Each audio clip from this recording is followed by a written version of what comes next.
A Science of Change, podcasting by Gilmore Crosby, social scientist, author, and organization development professional since 1984.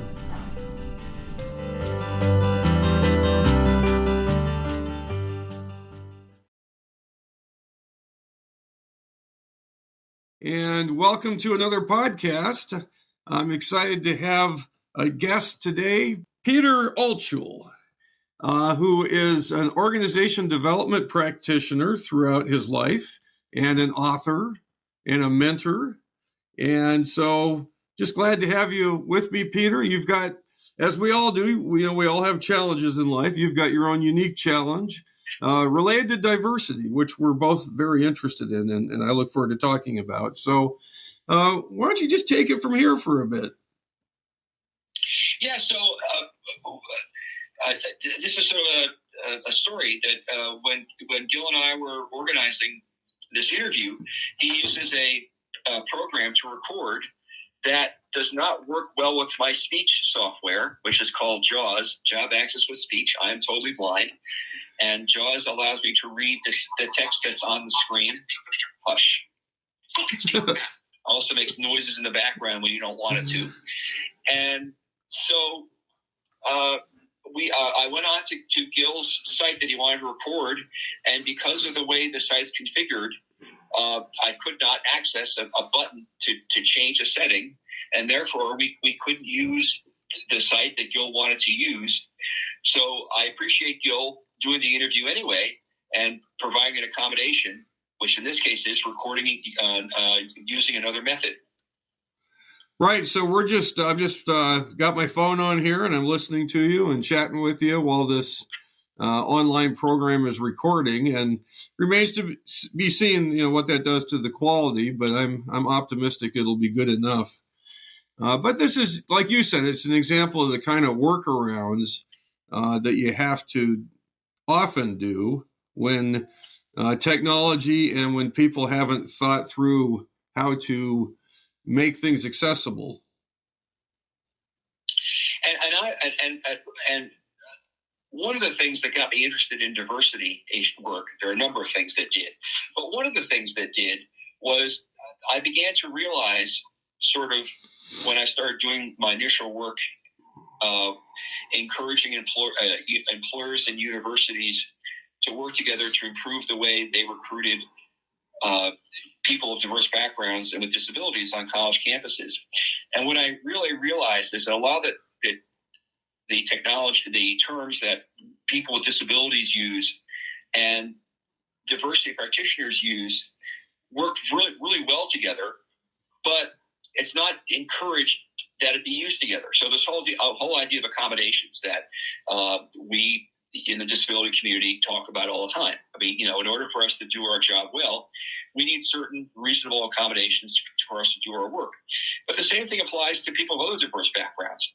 Think about working women with children, or thinking about or working parents with children, or people with unique medical needs, or fill in the blank. I mean, you can come with any group at all, and it's a concept that really works incredibly well. And I would also argue that this accommodations issue, we do it all the time. When we're in the workplace and we're working together, we subconsciously often accommodate to people's needs and talents and weaknesses, as it were. And the example I used to give is that my boss, who was totally sighted, was a night person. So she would come in at 9 a.m, and she said to me, "Now I need you to not bug me with stuff until 11 o'clock in the morning when I've had a couple of cups of coffee and I'm awake." Well, that was an accommodation, and I was happy to do it because she was a great boss, and it made it much easier to work with her. And so, we do this stuff all the time in the workplace, but we call it an accommodation when we're dealing with sort of more than unusual circumstances. And so one of the things that it became really clear to me as I was sort of working in helping co-facilitate team building sessions with one of my mentors and doing this disability work is how much of the concepts worked across all these barriers, but they're not being used the same way or at all, which is really unfortunate. I would think that I could not possibly in advance anticipate all the possible needs of people, and that what would make more sense is to be tuning into the people I'm actually dealing with and listening to them about, how to make adjustments and so on, accommodations, as you put it, instead of like trying to fix everything for everybody in advance. Does that make sense? Yeah. So one of the things, what this reminds me of is I used to travel a lot. And so that meant I used to go through airports on my own with my service dog. Mm-hmm. And there were two kinds of people that would assist me at the airports. One, the exception, well, I should the other way around. More people would sort of assume that they knew what I needed, for help. And that created all kinds of problems. But the unusual person would say, hey, how can I best help you? Mm-hmm. And that made it so much easier, to say, I need you to do this and this and this. That will work great for me. And they would say, great, let's do it. And then, of course, there were the people who asked the question but didn't follow my advice, which was sort of a third category. But it was so much easier when somebody asked me the question, okay, how can I best help you? And then listen to what I said. It seems so basic, but sometimes it's really hard for a number of reasons, partly because there's systems in place to discourage it from happening. So what I learned from working with some organization about this stuff is they would say, well, what you're saying makes a whole lot of sense, but our training dictates otherwise. Mm-hmm. We are told, for example, that blind people should never use escalators because of insurance concerns or something, or whatever reason is. But I like escalators. They're faster. Elevators smell. I don't like being in the elevators that smell of urine. That's not a pleasant experience for me or anybody, I would imagine. And so, but it puts the folks who are helping me in a weird spot because their training says blind people can't do escalators, but this blind person says he wants to do escalators. So it puts everybody in a weird circumstance, and part of it's because of the way systems are put in place to support diversity. It's interesting. I mean, we have such a legalistic system too that I've been in one organization where they didn't want anyone that was in conflict to actually talk to each other because of potential fear of lawsuits, which of course is crazy. I mean, how can you run an organization and not talk to each other if you have differences? Well, look, I would think what you're saying applies also to gender and to race, and like if people just use common sense with the people that, let's say I'm in charge and I've got a group of direct reports, if I'm just talking to each individual about what can I do, what would be helpful, in terms of what I do, is there some way I can be an assistant to you, just to every direct report, but certainly, like, I know, like, I'm at a plant in Indiana where there's one guy who immigrated from India, and he's the only guy there from India. And so I just think that they'd be really smart to be asking, what can we do to help you feel welcome? Mm-hmm. Yeah, I think that's right. And I also want to go back to something you said, which about conflict, because I believe, and this comes from my earliest days in the diversity arena, team building session, that diversity is a subset of conflict. And what bothers me about a lot of the diversity stuff that's out there, the training, is that it's designed to avoid conflict. When I think we really need is to improve people's ability to address conflict. And I think it's destructive for workplaces in general, but it's especially destructive when you're dealing with folks with diverse backgrounds or needs or value systems or whatever it is. I really do believe that diversity is at heart a subset of conflict. Makes sense to me. Yeah. And how do you talk about difficult issues? How do you not end up with issues that are taboo? Right. And this ties up to a question that I think, was it you who said this in an exchange that we had, that if you're going to do this stuff, It has to be connected with the goals of the organization. Mm-hmm. And I think this is something that the diversity practitioners have lost sight of, or at least too many of us have. And so when you're going to deal with conflict, you're not going to deal with conflicts that aren't germane somehow to an organization's function or the goals that you're dealing with. And, where you draw the line can be complicated. But, talking about histories of disabled discrimination, or, I'm not sure how productive that actually is, in your typical diversity. I think what it's more likely to do is to raise discomfort. And I don't know how productive that is in your typical diversity training programs or any kind of DEI initiative. I just don't know how well that works. I think most of the approaches that I'm aware of don't even think in terms of skill building, and whereas the way I think about it is it should be the same skills that you get for leadership development, which definitely includes talking about difficult issues. Right. So I used to run a workshop for several years for lots of nonprofits around Missouri primarily, and one of the activities and the session was called Diversity and Conflict in the Workplace, or some title like that. Mm-hmm. And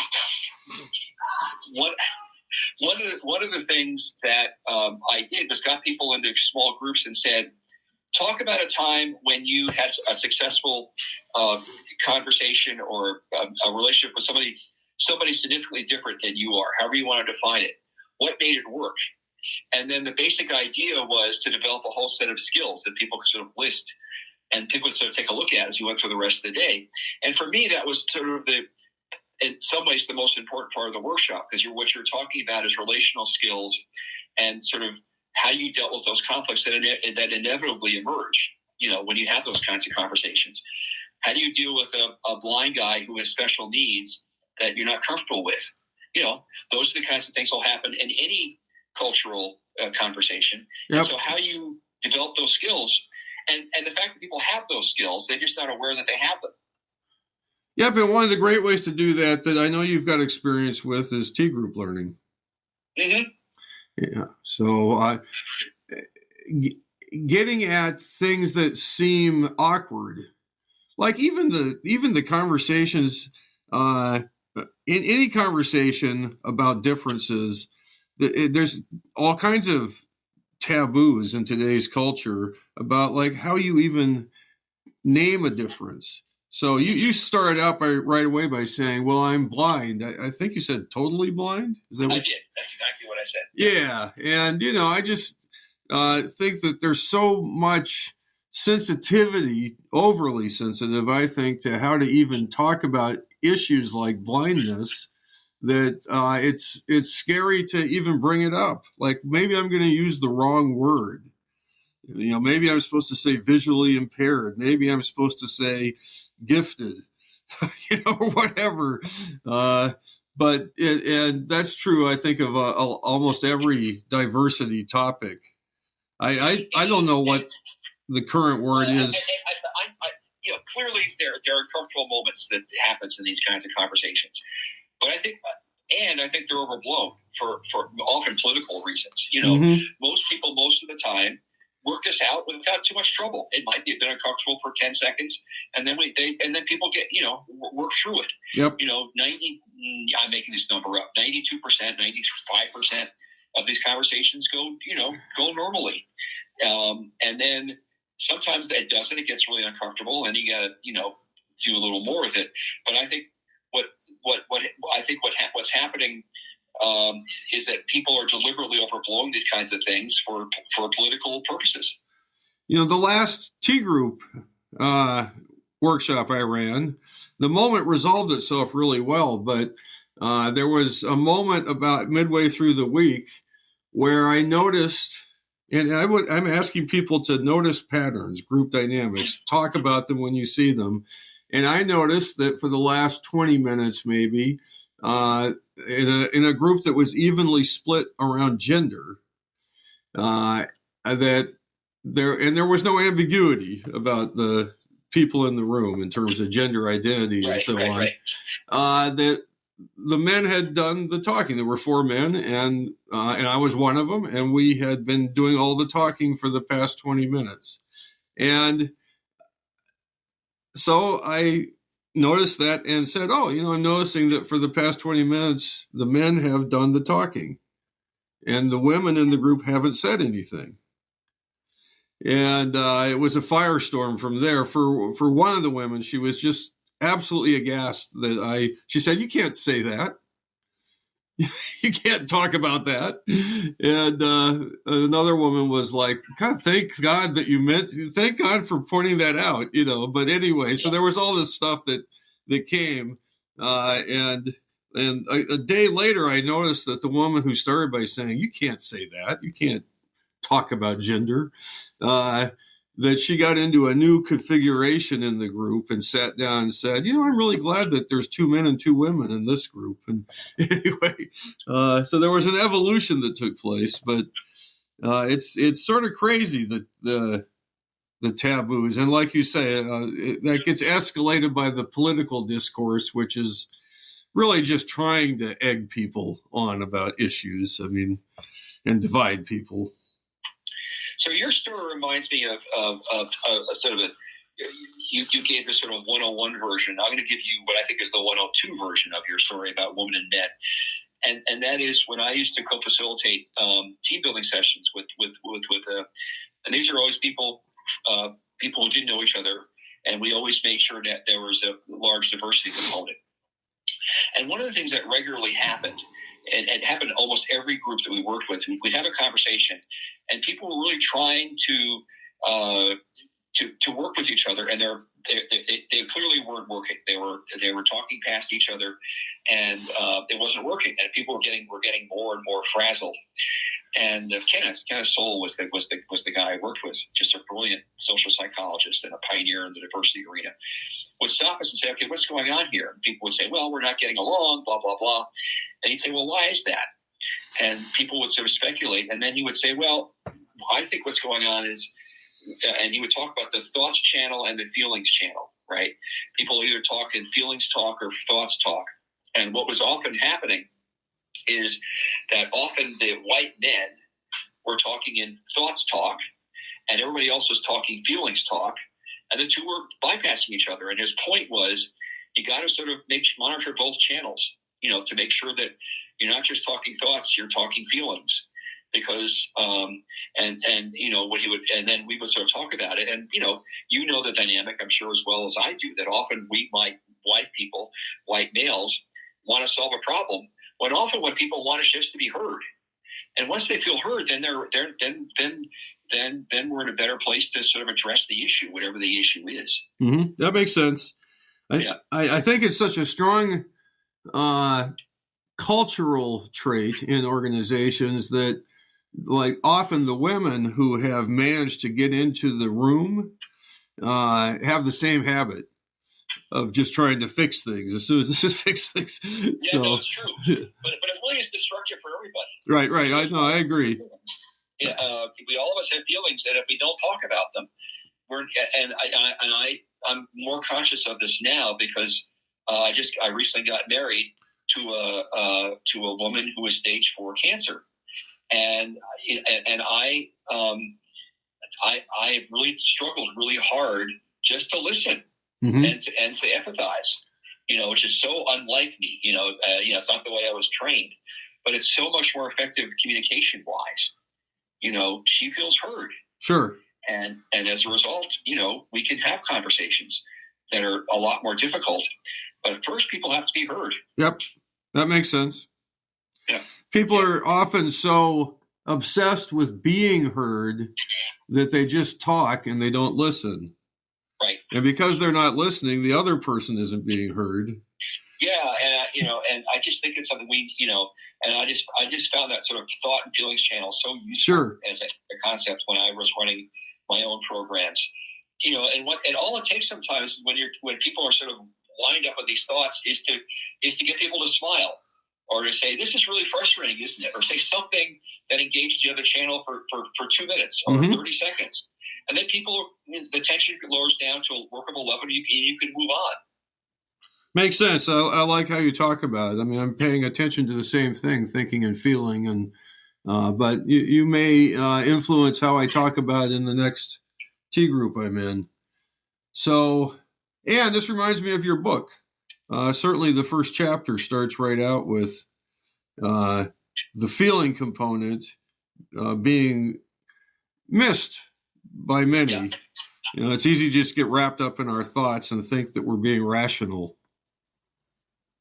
Well, yeah, and the title of the book is "Riding Elephants: Creating Common Ground Where Contention Rules," and the concept of the elephant comes from a psychologist named Jonathan Haidt, Haidt, and his sort of approach is that elephants are feelings, or he calls them intuitions, and they are the energy that drives things, or as my Kenneth Soul used to say, feelings, not thoughts, drive action. So elephants or feelings are the energy, and the thoughts are the thing that can steer the energy, slow down the energy, use it to a good purpose or not so good a purpose. But in order for you to be able to use those thoughts wisely, you have to be able to know you have to know what you're feeling. Mm-hmm. You have to acknowledge it. Maybe you don't tell everybody else but you have to say to yourself, okay, I'm feeling this way, and acknowledge it. So this morning, my wife and I were talking about something complicated. She said, "How do you feel about that?" And I had to pause, because the feelings I was feeling were contradictory. And 30 years ago, I couldn't have answered the question, but because I was able to answer the question, the conversation got to a deeper level. Mm-hmm. It made it easier for me to sort of move on to the next level, whatever that next level was. So that's the whole point of the book. And then it talks about how that concept works in creating common ground in all kinds of different arrays, including the workplace, Mm-hmm. and in politics and religion and a few other things. But anyway, thank you for quoting the book. You can get it on Amazon. It's lovely, and it's easy to read, because it's a story. You tell little stories that are. So I wrote the book deliberately that way, so that people can pick it up and put it down. Mm-hmm. All the essays are under, most of them are under 750 words, and so you can pick it up and read something and put it down, and then pick it up and and put it back down. Some are stories, some are more thought pieces, and and the basic concepts came from blog posts I've written over a 10-year period, and people are very appreciative of the fact that these articles are short. Mm-hmm. You don't have to. You can read it for 10 minutes and then come back to it later when you're ready. Makes sense. It works for me. So you're a rare person I get into a conversation with, and I think, I could really see and enjoy running a T group with this person. So that's. Well, I would enjoy running a group with you too. I haven't done one in a while. Yeah. But they're a real challenge, and but I was really blessed to work with, as I said, Dr. Soul for several years on his programs. Uh-huh. His work really influenced how I think about things. Right, and it clearly we would complement each other. So I can see that, but you wouldn't just be the same as the associates that I already interact with. So I think you would bring something unique to it. So again, really, it's rare that I think something like that. Usually, when I bring someone else to a T group, it's sort of like a chore for me, because I know where I'm headed, and I have to work with them to not get too far into a different direction. And so it's more work than pleasure. But I'm guessing it would be more pleasure with you. So I'm flattered. Because I've read your books, and two of them, uh-huh. And you and I sort of a similar approach to sort of getting organizations to move forward, which is to work with groups, work groups, and improve the way they communicate and help them come up with solutions on their own, and then integrate into larger cultures. The way I sort of understand your work, mm-hmm. and I did a lot of work in what's called trans-organizational work, where I was working with universities and corporations to get something done, or technology providers and school districts to work on technology challenges, or pro-life and pro-choice activists, to get some stuff done. And all of it involves working in small groups and then trying to branch it out, to a bigger audience. Cool. What are you doing now? Right now, I just moved out to Coos Bay, Oregon. Uh-huh. And so I'm trying to sort of figure out how I fit in here. It's a small sort of community. It's not. I used to live in New York and D.C. and Missouri and other places, in Columbia. So this is a new place that I haven't quite figured out how I fit in this community, how my skill set fits in. It's a working class in culture. So they're not that many corporations around here. Right. It's all. So I'm not. The answer to your question is I don't know. I'm sort of trying to figure out how I can best fit in, and it takes some time. There's just a whole new thing, and of course I just got married, so that took up a lot of time. And congratulations. So, well, thank you. And I am sort of looking for jobs, looking for work. But what I learned living in Columbia, Missouri, which is a university town, but has its own sense of community, is they don't like outsiders very much. It doesn't matter, what ethnicity you are. They, when I would go to a party and I'd say I moved from D.C. or New York, the defense mechanisms just went through the roof. You came from New York? Why did you come? Why did you live in New York? And it was and I had to learn to sort of adjust to that. And I hope they, were a little more flexible about somebody coming from the big city. But it's even more, pronounced here in Coos Bay, where a lot of people never come close to living in New York, going to New York. No. Maybe they've gone to Portland, Oregon, which is a big city, but a lot of people haven't, have lived here all their lives. And, so it's a different world. Right. I'm trying to figure it out. I have moved to several places like that where people have lived there all their lives. And it always, I didn't answer fully your question, but the answer to your question is I'm sort of trying to figure out how I fit in here, but I'm also trying to figure out how I can, you get on the speaking tour and talk about what I'm doing, or, do some consulting work with somebody like you, and so trying to find, are there opportunities for me, that I can or connect with, traveling elsewhere. So that is, or working on Zoom or something, Yeah. That's what I was just thinking. The internet does provide some opportunities. I mean, I'm doing an upcoming workshop if I get participants, a T group workshop that's going to be online. You could do things like that if you aren't already thinking that way. I'm just trying to sort of learn this technology, and without getting too immersed in my problems with as a disabled person using the internet. Right. Part of the problem is that even when you learn to use technology well, then they update it. So, for example, on Zoom, they updated it, and it totally screwed up my life because some of the buttons that were labeled now became unlabeled. So I didn't know it. It's very weird. It's a very weird thing to work on the internet as a blind person, but we do it. We do it, and we have systems that and I'm just about to get some upscale my internet trading so I can get better at doing this kind of stuff.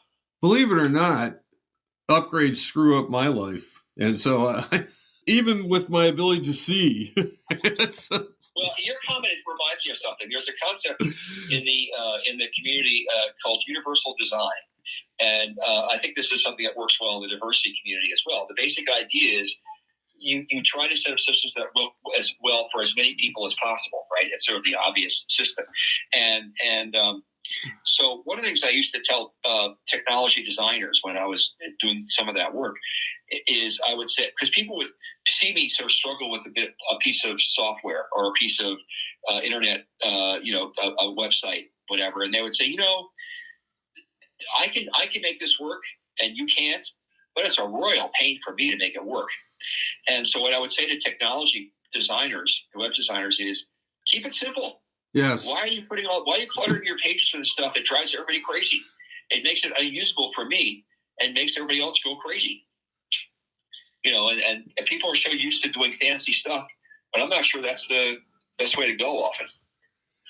Keeping it simple should be a wise. And also, I believe that a lot of the people that are making the upgrades and the designs never actually use the technology. And so I just know, even with this, like I send you the Libsyn Connect invite, and I've never been on the receiving end, so I can't even walk you through it because I've never seen it. And and certainly a lot of the people that actually are designing websites and doing technology stuff have never actually used the system that they're designing as, really as a user. It ought to be a requirement. I also think they're used to talking techies, because they don't talk with your average customer. They talk with their colleagues. And so there's this whole techies that they talk. And so the result is when you get training manuals, I find them really hard to understand. Sure. Well, also even procedures that they write, they seem to skip steps. Right. So I'll start following the procedure, and it won't lead to the next thing it said it would lead to. So anyway, there's a lot of room for improvement in that industry, but no one's asking me right now to help them with that. So I suppose we're just grousing. We're grousing, but I do want to sort of talk about this whole universal design as this is a sort of disability term. But it really works well for diversity as well, if you think about it, right? You want to develop systems that work as well for everybody as possible. But then you have this sort of complementary design called inclusive design. And you sort of talked about this earlier before when you said, how nice would it be if I talk to my reports and say, okay, I have this sort of general sense of how I treat other people, but what can I do to work with you better? Or or observe people, or observe your interaction with them, and sort of tailor your approach to each individual as much as you can, reasonably. Right? You can't be perfect. Sure. And I can't. But these terms, inclusive design and I've drawn it. Accessible design, whatever I call universal. Sort of complementary terms. Universal design, inclusive design are complementary terms, and I think they really work well in management training and diversity. And how much a shame that these terms don't jump the chasm between disability and diversity, when such a chasm really doesn't exist at all in the first place. Makes sense. Which reminds me, you said before we did this interview, and I'm talking, I just wrote a book where I apply Lewin to prejudice and to the various approaches people are taking on diversity, many of which I think actually make things worse. Oh, absolutely. But certainly there's a lot of good stuff happening out there too. I've come upon both where people are genuinely being inclusive, and whereas some of the diversity inclusion stuff actually, ironically, isn't very inclusive. It's not. Sort of the opposite of that. But I think you said something like, so most of the focus these days, though, is more on racism. And so for people that are struggling to, with something like blindness, we're sort of like being forgotten in this. It's like it's a whole separate category that's not really in the focus of the sort of the public discourse these days. I thought you said something like that. I mean, my primary concern, if you look at the Forbes diversity columns that come out, which I do once in a while, everything is segmented. You don't get a whole lot of sort of universal stuff. So you might get an article about racism addressed, or an article about gender problems, or an article about disability, or an article about whatever.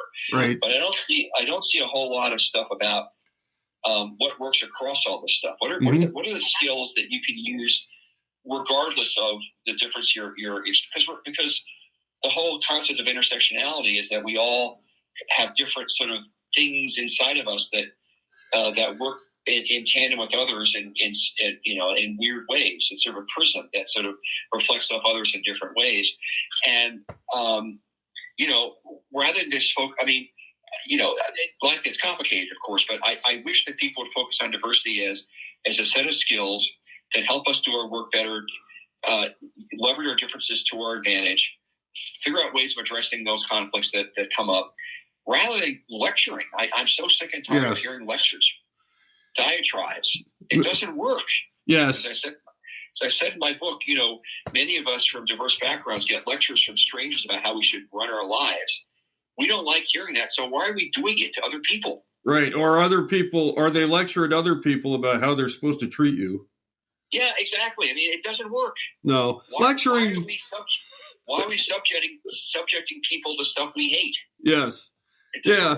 Well, Lewin showed that a long time ago, that lecturing just generally doesn't work. That's right. You have to have dialogue. You have to have, the peers listening and talking to each other. Incorporating what they're learning. But I definitely agree. Come from a perspective of like Lewin's power relationship, power dynamics perspective, is that we can all be in the minority at times, and we're all relatively powerless in some ways. And so if we could easily empathize with that if we just were mindful of it. And it is confusing, to figure out how to fit in, but not do that by sacrificing being who you are. That's just a normal dynamic of any group, actually. How do I fit in and yet still be different in the ways that I'm different? And see, this is I think this is sort of a polarity, as it were, right? To use Wii Sports or whatever it is, use the concept. It's a healthy tension that we need to manage. We can't have one or the other. You need both. And diversity is talking about, we all need to be safe, which is fine, but we all need to be in a productive group as well. And, these are conflicts. And we avoid the word conflict in team building or diversity or whatever you want to call it at our detriment and our risk. Agreed. So I was really pleased to see your chapter in your book about conflict. But if I were writing a book on diversity training, I would focus exclusively on conflict. Well, maybe you should. Well, maybe I will at some point. But but because I think we diversity folks are conflict averse, which I think is wildly destructive. Yep. And in conflict, so conflict adverse, and yet telling people how to be. Exactly. So, like blind to, forgive the analogy, but blind to our own behaviors and our own beliefs and emotions. Much of the industry, at least. And I can only hope that we're now getting a lot of pushback. A lot of it, I think, is not honest. But a lot of what they're saying is true. Yep, there's always truth in the pushback. Yeah, there's always, and I hope that we learn from that. I'm just not confident that when I'm seeing and sort of scanning the weekly stuff from Forbes, for example, what I'm essentially seeing is what I see in a lot of groups. When they get pushback, the basic response is, let's double down because we're pissing people off. Well, there's a time for that, but there's also a time to sort of say, wait a minute, we can learn from this. Yeah, so some of the diversity voices, Robin DiAngelo, just say that when there's pushback, it's just proof that the people pushing back are racist. But my basic response is, let's assume that's true for the purpose of this conversation. I'm not saying it is. Let's assume it's true. What do we do with it? Well, that would be nice. That'd be a good question. Her response is to lecture some more. Well, yeah, but we know it doesn't work. Right. Yeah, I mean, we've talked about this before. Yeah, so let's assume that's true. Let's assume that we've scratched an itch and it's unpleasant for the folks who are hearing this. What do we do next? Yes. If we want to have a conversation, blaming is not going to, as you said in your book, does not solve the problem. It does not. It just makes it worse. So, I actually haven't read her book. And the more I hear about it, the less likely I'm going to read it. Well, I read it carefully. I don't want to criticize people if I don't really, take the time to explore their stuff. So I think my quotes about it in my book are enough. We said quite a lot of things, and and I've heard that from other folks who have read the book. And my comment still comes back to the practicality of things. Okay, you said things that piss people off and shut people down. Okay, that probably is something that means that something is happening in their heart. There are thoughts and feelings that are whatever words you want to use. So what do we do next? Yeah, well, I think it's hard to sort out, but I think a fair amount of the thoughts and feelings is just humiliation. Yes. In the moment, and so it's not proof of what she says it's proof of. I agree. So, but even if it were proof, we still run into the same problem. Sure. What's next? Versus just wallowing in guilt. Yeah, exactly. Which is sort of hard. I've done this work on and off for a long, for years, and I'm consciously aware of the fact that I need to be really careful about talking about my experiences too much as a blind guy, because my goal is not to talk about blindness in this group. My goal is to improve skills of participants in dealing with diversity related conflicts. Sure, you could end up just spending your time being the sort of the poster child for blindness, like with the whole group. Not instead of working on their own emotional learning and so on, they could gladly probably just fill time listening to you talk about your experience. Right, and that stuff I'm sure is interesting to lots of people, and but that's not what I'm there for. Right, and it's it's a challenge. The same's true for anyone that's in a minority position in a group. Absolutely, and so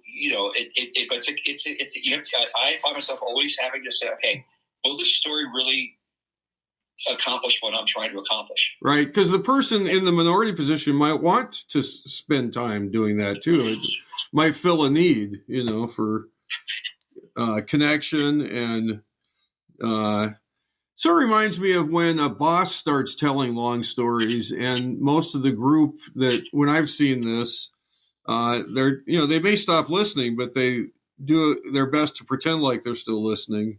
Of course. And so then the person in charge thinks that they must be fascinating the people. And so there's this whole group phenomenon there about. But the question then becomes so my next question is, let's assume that this is a fascinating conversation. Fascination is often a good thing, but sometimes it's not, because you're fascinating on the wrong thing. Right. So, yep. We all have great stories to tell about our lives, but how is that germane to what we're talking about now? And part of it might be just deferring to what you think you're supposed to do. Mm-hmm. Like, I should be listening attentively because. Right. But people come to me on the street, not so much here so much, but other, and want to talk about blindness. But, they have a dog, they saw a guide dog doing a strange thing, and they want to talk about it. Well, I know there's all kinds of reaction to that. One of which is, I don't want to talk about it. But the other issue is, for them, it's important for them at that moment to have that conversation. But it's not necessarily germane to improving the skills at resolving conflict. Sure. And of course, you're not always working on that while you're walking down the street, but. No, mostly what I'm doing is walking to where I want to go. Yeah. Thinking about your life or whatever. Yeah, exactly. Or noticing that you're hungry, whatever it is. Yeah, exactly. Whatever it is. But this is the problem that everybody, people, I've heard African Americans talk about their hair, that they wear, and the comments they get. sometimes it's annoying and sometimes it's not, depending on the circumstance and, whatever. But, why is that so important to us? Yeah. It's just, even I feel fortunate. Like I've spent 25 years now working and spending a lot of time in Jamaica, and there's no hiding the fact that I'm a pale white guy.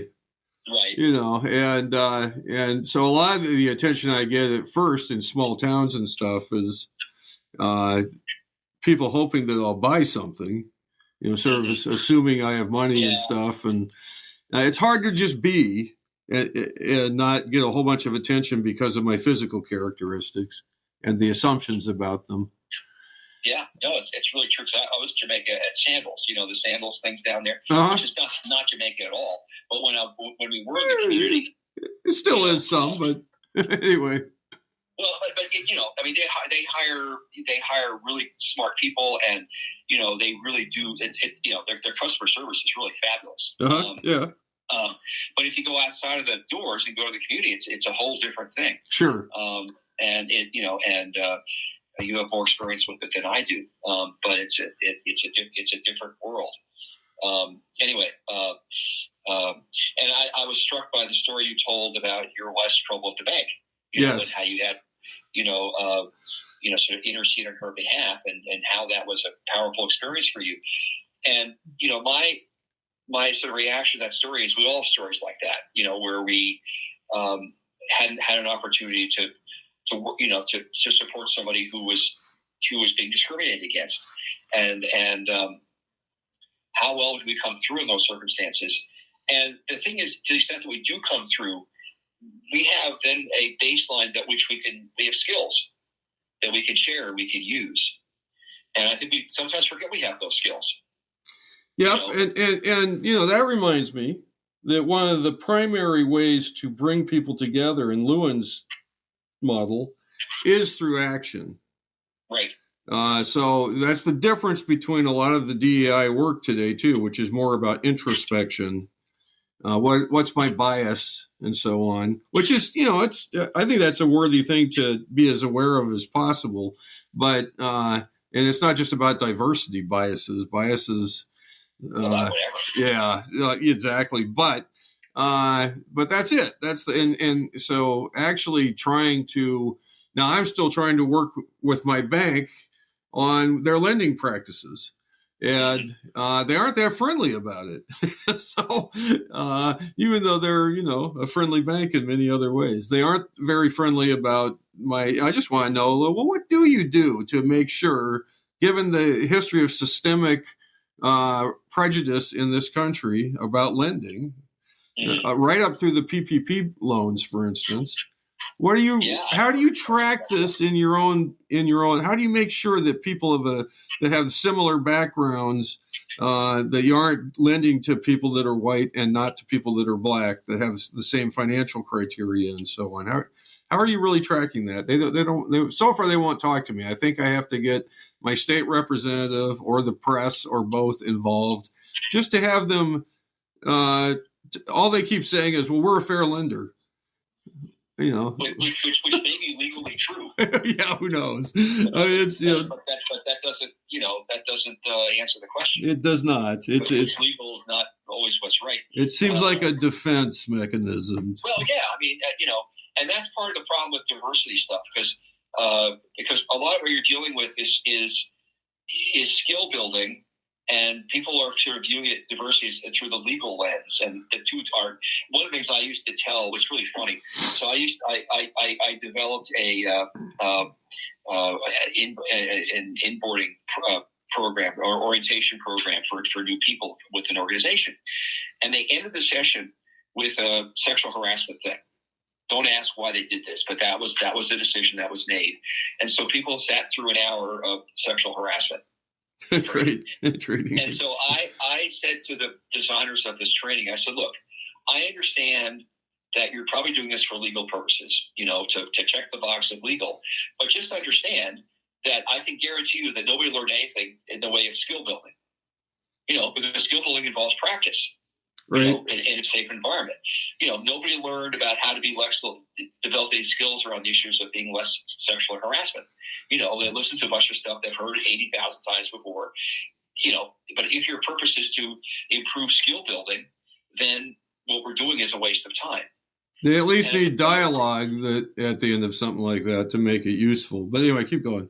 But you get the idea. Yeah. And people's sort of comment was, well, yeah, but we have to do this. Well, yeah, okay, but if your goal is to get people to think about this in different ways and work on skills, not only are you not succeeding, you're probably pissing people off. Yeah, or at least boring the hell out of them. Oh yeah, boring out, and it's not a good way to introduce people to your organization. To piss people off for an hour. No, it doesn't work. Yeah, they're already going to start to get demoralized. Well, yeah, I mean, the whole orientation programs. I'm not sure how effective they are anyway. Well, generally not very, but I can't exactly. I'm getting off topic a little bit, but one of the reasons it became really clear to me is that when I've got 7 service dogs from one organization called Guiding Eyes for the Blind, mm-hmm. and when you walk in the door, there's no orientation. They start right from the beginning, getting you ready for your next dog. They do all kinds of things, but there's very little lecture about, okay, our history, our values, our culture, none mm-hmm. of that. It's all, and I remember thinking, wow, this is so much more interesting and more productive than the kind of stuff I had to sit through in my, in my jobs. Right. It's actual practice. All a waste of time. Yeah. All a waste of time. So I know this is not diversity, but other rants of mine. That's all right. I mean, I just want to go back. It's related, but back to the action orientation. What I like about it also is that it doesn't matter if you have, if the people you're working with, some have some biases and some have others and all that kind of crap. If you work together on something like making sure your bank is doing fair lending, you'll be building relationships and identifying with each other more and also improving society. And so action is a shortcut in a sense to bringing people together, connecting people that may be diverse. So, and since we're recording this on Martin Luther King weekend, right? It's his celebration of his birthday on Monday. His whole thing was incredible. Was populated with people of incredibly diversity. Yes, both of his leadership. Not so much gender, so much, but in every other. He had a gay person as part of his leadership team. People from all backgrounds took part in his work, and my guess is people not only did the great work that they did, but they learned a lot about diversity and working with other people. Yeah, and they did a lot of it through action. They didn't spend much time, trying to understand their own biases or anything like that.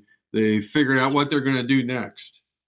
Right, and some of that understanding helps, and I'm sure some people may have got some of that or not. Sure. But I think we have a lot to learn from people who've actually done this work well, and Dr. King is the exemplar as far as I'm concerned. Yep. We should do more of what he did. There's an article, a book about that actually somewhere.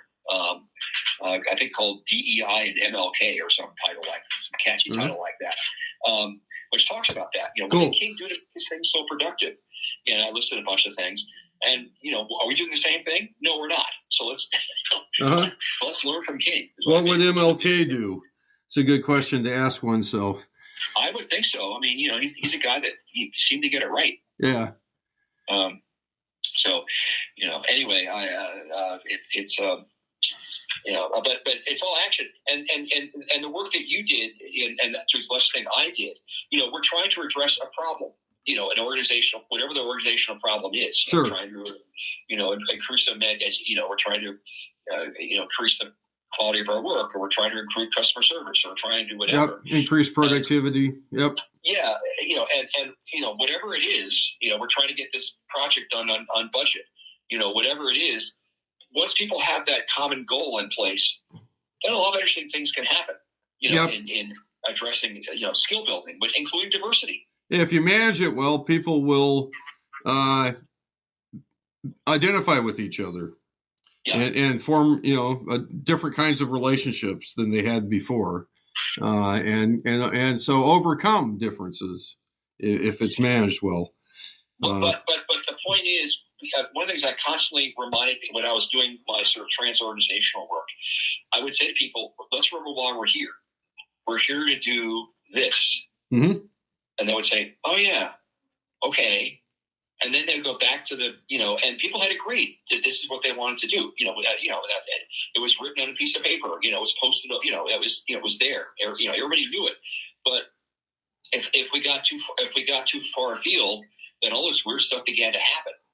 And so often what I would do is bring it back. What are we here to do? Mm-hmm. Oh yeah, that's right. Let's focus on that. It's important to have clear goals. Yeah, exactly. And that's what I thought. You sent that message. I thought, and Alan said genius or whatever. Well, Alan Shavat, you've interviewed before on your show, because it really was. One of the things when I did diversity work for organizations is I would say to the group I was working with, what are the business goals of the people you're working with? Because if you can connect your diversity thing with the business goals, you're going to get a lot farther. Yep, and that's why I think integrating it into leadership development makes sense to me, because they're already doing leadership development, right? And the leadership development absolutely is in service of the organization's goals, and separating it and making it sort of a nice thing to do is part of the problem, I think. So yeah, no, I agree. So just so you know, my service dog, who is an 85-pound black lab, he's decided he wants attention. So nice. I am petting him. Okay, nice. I used to have a black lab. Yeah. So anyway, they're great. So yeah, and I am just so frustrated with this whole diversity stuff that I see out there. And I know there's good stuff happening, but we seem to be in the business of avoiding conflict. Yep. And I just find that wildly destructive. Right. While like I said, plunging into forcing opinions on people and so on, which is a conflict approach. Which is a high conflict approach. You bet. While saying we're avoiding conflict. I'm right, you're wrong. Deal with it, kind of thing. I'm not right, and you're not always wrong, and we need to sort of find a way of, and the best way to do that is to work towards a common goal. I've been saying this for years, so have you. Yep. So anyway. Okay, well, look, Peter, I'm in flaming agreement with you, which is fun. Certainly don't want to get into a conflict with your dog. And I think we've, covered what I was hoping to cover. So I've enjoyed this. This is great. We'll soon find out where the sound quality is up to snuff, but I imagine it will be. I do want to say that you are, I used to live in Newport. So 2 hours north of you. I'm looking at a map here. And then you probably know this, but to the northeast is Eugene, Oregon. Yes. And there's that would be a possible cultural hub for you to be connected to. I mean, there's the University of Oregon, and just it's quite a progressive community. So it is a progressive community, and I haven't been there, but I know it's a university town, and with a good football team besides. Yes. So I'm thinking about that.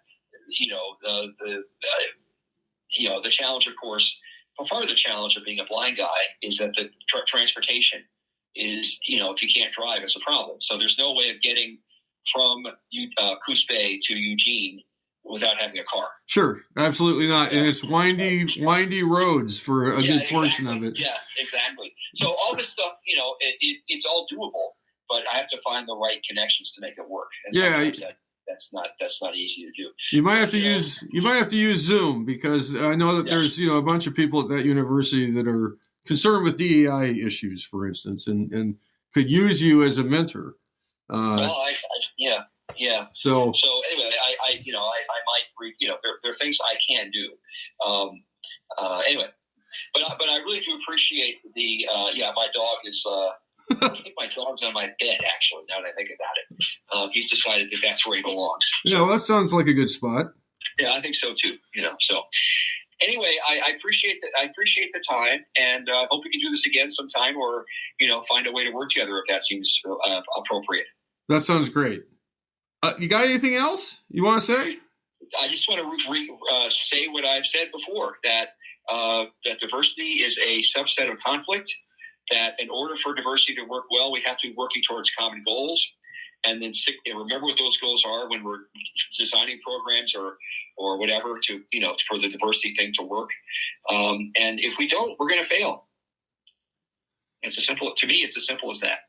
All right. Well, wise words, Peter. Thank you. And to all you listeners, again, the name of Peter's book is Riding Elephants. It's available on Amazon. And Peter, it's been a pleasure, and I think that's a wrap. It's a wrap. And just the full title is Riding Elephants, Creating Common Ground Where Contention Rules. And my last name is spelled Altschul.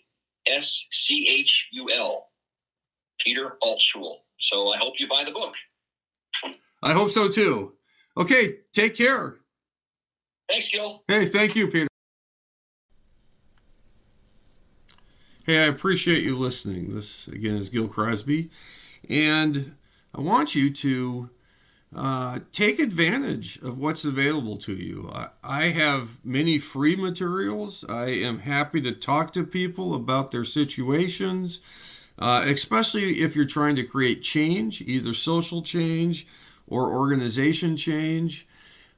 We have frequent workshops that are available, T group workshops. If you have never been in a T group with us, then don't miss it in your life. Many people have said to me, of all the trainings I've ever received, I got this one 30 years ago, and it's the only one that stuck with me. You're learning from your actual interactions with the other participants and with the faculty. The faculty are walking the same talk that they're teaching of behavioral skills. It's a training workshop. That's what the T stands for. This is done in the spirit of the creation of T groups by Kurt Lewin and his associates. It's for groups. It's for teams. That's how it was originally designed. It is a opportunity to learn about theory and put it directly into practice. Again, the original design, you learn things and then you put them into practice. It was not just all ambiguity, which is how some T groups, most are led today, where the faculty hardly says anything. That's not how this is designed. So join us for that. There's always workshops. There's the Leadership Institute of Seattle, which has certificate programs, a two-year program where you will learn from T groups and learn how to do all the organization development work that my father designed, most of it, and I continue that practice alongside my brother Chris and many other associates. So don't be a stranger. There's a lot going on. It's always changing. So be in touch, and it's on the website, crosbyod.com. I look forward to working with you in your organization or as you pursue things like reducing gun violence and decreasing racism in our society. Whatever your goals are, the social science of Kurt Lewin guides how to achieve those goals in a reliable way. And so that's what I apply and practice every day and invite you to.